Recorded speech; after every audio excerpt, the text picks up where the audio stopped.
Is your bathroom in desperate need of a style refresh or even a complete makeover? Well, today's video is full of DIY ideas you can actually afford. I transformed maybe the ugliest bathroom I have ever seen into a charming vintage-inspired space. And I did it for under $300. So if you're ready to tackle your own ugly bathroom, let's get started. This realtor's photo shows what we refer to as the peach bathroom.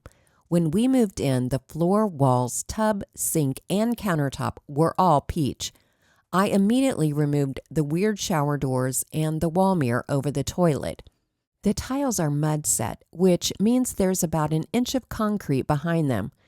Removing them means a complete gut job, and estimates for a simple bathroom reno ranged from $25,000 to $30,000.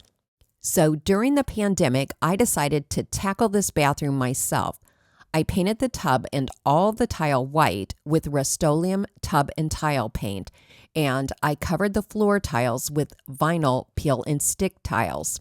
Then this summer, I pulled up the peel and stick tiles and had ceramic tiles installed during the reno of our master bathroom. You just need to put down a decoupling membrane, and then you can tile directly over your existing tiles. During the pandemic, I also switched out the pendant lights and added farmhouse decor. I love the original toothbrush cubby, but unfortunately, I had to lose the swinging door when the new vanity was installed.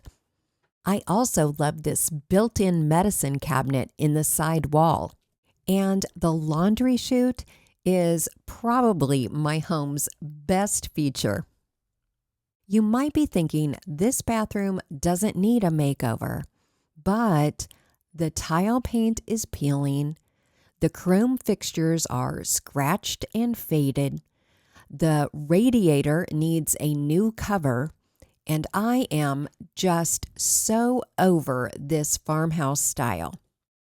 My first job is to fix the peeling tile paint.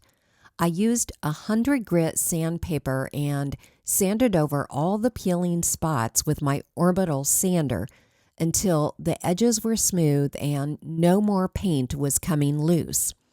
I also sanded over the old exposed tile where the radiator cover had been. I'm also going to paint over the old shower fixtures, so I sanded over them too. I used the orbital sander where I could and hand sanded in the hard to reach spots. I also need to paint the flange around the sink drain because a cleaner I once used actually caused some of the original finish to peel off. After sanding, I cleaned the surfaces really well. First, I vacuumed up all the dust and then I wiped everything down with a microfiber cloth and liquid sandpaper. Now, time to paint. When I make over a room, I like to replace or refresh my light switch and outlet covers. But today, I'm going to do something much better. I'm going to upgrade my outlets to Snap Power guide lights. Snap Power guide lights are super easy to install. No electricians, no wires, and no batteries required. Just switch off the circuit breaker to the outlet, remove the old outlet cover, and attach the guide light. It literally installs in seconds. You still have complete access to your outlets, but now you also have a soft guiding light at night, and it's incredibly energy efficient. The LED lights last up to 25 years and cost less than $1 per year. You can set it to off, dim, or bright light. I genuinely love this product, and I think you will too. So if you want to try Snap Power guide lights, just use the link in the description box and you'll get 15% off your first order. Rust-Oleum tub and tile paint is a 2-part epoxy with a very strong smell. So to be safe, I recommend wearing a mask or respirator. I also recommend saving a little of the 2 unmixed parts to use later for touch-ups. It has leveling properties, so you can apply it with a roller or brush and still get a smooth finish. It dries quickly, so you can apply a second coat after just 1 hour. I debated spray painting the fixtures, but the overspray just goes everywhere, so I decided to try brush painting instead. I started by applying a thin coat of Rust-Oleum's Clean Metal Primer. I let the primer dry overnight, and the next day I brushed on Rust-Oleum's High Heat Enamel Paint. I don't need the heat protection, but it's a very durable enamel paint. Another good option is appliance epoxy, but I couldn't find it in black. Since I already had a can of the high heat spray paint, I used that on the small removable parts. After a second coat of the black paint, I applied a protective clear coat. For the tub fixtures, I brushed on an oil-based polyurethane. Actually, the primer, paint, and polyurethane are all oil-based, which is more durable and resistant to moisture and mildew than latex products. To coordinate with my new black fixtures, I replaced the old silver shower head with a new black one. It only cost about $50, and changing out a shower head is a DIY project that anyone can do. Most new shower heads just screw on and don't even need plumber's tape. Wow, it looks like a whole new shower. Well, almost.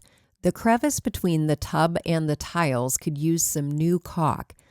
I just used a razor blade scraper to remove the dried out caulk, cleaned the seam really well with a degreaser, and then applied some fresh new caulk. Be sure to use a high-quality silicone caulk in your bathroom for a strong, watertight seal. I purchased a new vintage-looking vent cover and used Gorilla Glue construction adhesive to attach it to the tiles. Then I applied the same silicone caulk around the top and sides. I also enlisted some help to remove the remaining wall mirror. This is a job that really requires more than one person. I was surprised to discover that this bathroom had once been wallpapered. This green paper looks like something from the 1990s, which means, much to my surprise, that the mirror was not original to my 1962 house. I just used my clothes steamer and a putty knife to remove the remaining wallpaper. Once all the wallpaper was gone, I sanded over the wall to remove any remaining loose pieces. Then, to seal the sheetrock, I rolled on 2 coats of Guards Sealer. This seals and binds problem surfaces like torn drywall. It's also great for walls with old wallpaper adhesive that you can't get off. Next, I removed all the nails, screws, and plastic anchors from the walls and filled them with spackle. After a few hours, I sanded the spackle smooth. I also spackled the wall edge between where the mirror had once been and the adjoining painted wall.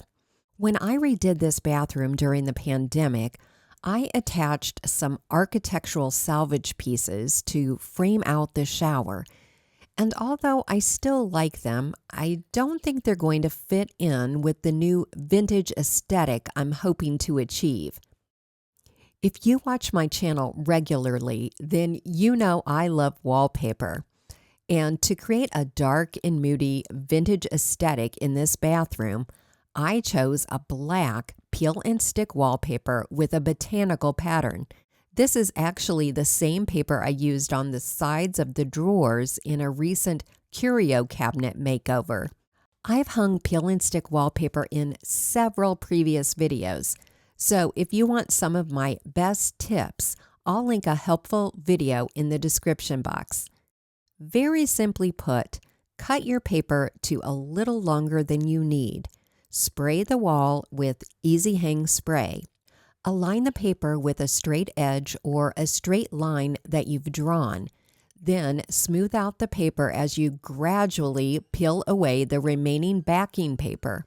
Use a plastic scraper to remove any wrinkles or bubbles and get firm adhesion.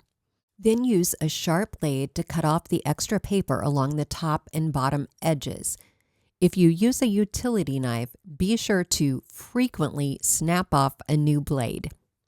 If it's your first time hanging wallpaper, I recommend using a non-repeating pattern.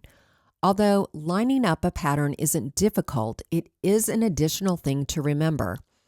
Also, using a repeating pattern requires more wallpaper because large sections are wasted as a result of lining up the pattern. I hadn't originally planned on adding a chair rail, but I had a 6-foot scrap piece in the garage and decided that it created a nice transition between the tile and wallpaper. It was easy to install because the majority of the cuts were straight, and I could attach it to the drywall with a few brad nails. However, the one challenging spot was the corner created where the tile dipped down to accommodate the large wall mirror. I cut the 2 long strips first and then cut the small vertical piece. It did take me 2 tries to get that small piece cut just right. Once all the pieces were nailed in place, I used the same tube of caulk to fill in all the seams and nail holes. I let the caulk dry for a few hours, and then I painted the chair rail with some white latex paint that I had left over from another project. Okay, now that the foundational work is done, let's get to the fun stuff. I thrifted this green Chanel bedspread for $5, and I'm going to use it to make a new shower curtain and cafe curtain for the window. I used my existing curtains as patterns. I added a few inches to account for the hem on the window curtain and for the rod pocket on the shower curtain. To create an easy hem, I folded and ironed the fabric over on itself twice and then sewed a straight stitch on my sewing machine. I used 2 black shower rods, the inner one for a waterproof liner and the outer one for my decorative curtain. If I had sewn buttonholes or installed grommets across the top of the bedspread, I could have gotten by with just 1 rod. I purchased this stained glass window at the Brimfield Flea Market and shipped it home. Unfortunately, when I unpacked it, the glass piece had popped out of the window frame. I originally thought the stained glass was new and just made to fit in an old window frame, but the glazing was very old and mostly chipped off, so maybe the whole piece is old. In any case, I reattached the stained glass using Gorilla Glue construction adhesive, and I let it dry overnight. The next day, I attached it over the top of the bathroom window. Since it didn't fit completely inside the window casing, the easiest option was to nail the top of the stained glass to the top rail of the window. It seems really secure. I debated what to put on the wall above the toilet and ended up stealing a cabinet from the downstairs guest bathroom. This cabinet is an old thrift flip project of mine. I use it to hold my small collection of vintage medicine bottles and tins. Since my boys moved out, this bathroom is now only used by overnight guests, so I don't need to use this cabinet as practical storage. So I'm going to put my vintage bottles back inside. Then I hung 2 vintage pictures that I already owned next to the cabinet. I stole this vintage magazine rack from my family room. It's the perfect size to hold towels. For a mirror, I'm going to use a vintage dresser mirror that I found on the curb a few months ago. I wrapped some heavy wire around the 2 screws on each side of the mirror. Then I used 2 50-pound picture hooks, hammering them into the wall about 5 inches apart. Using 2 picture hooks instead of 1 increases stability and safety, and once adjusted, the mirror stays level. Now I just need to add a few inexpensive thrift store finds to decorate the countertop.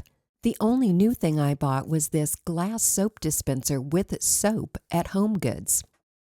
I wanted to use this thrift store vintage lamp, but a shade would have taken up too much room, so I just topped it with a hurricane glass shade from my stash and tied some velvet ribbon around the socket base.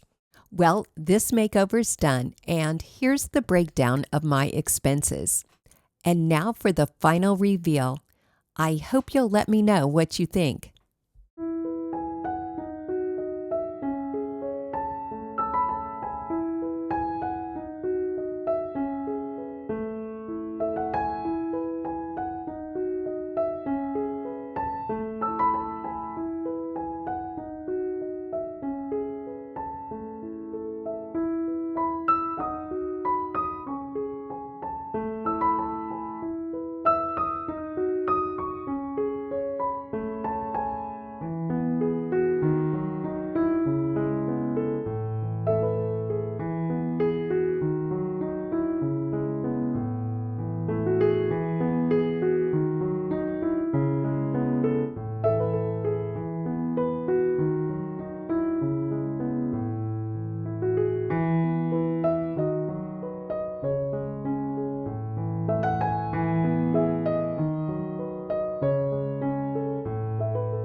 I hope you gained lots of ideas and inspiration from today's video.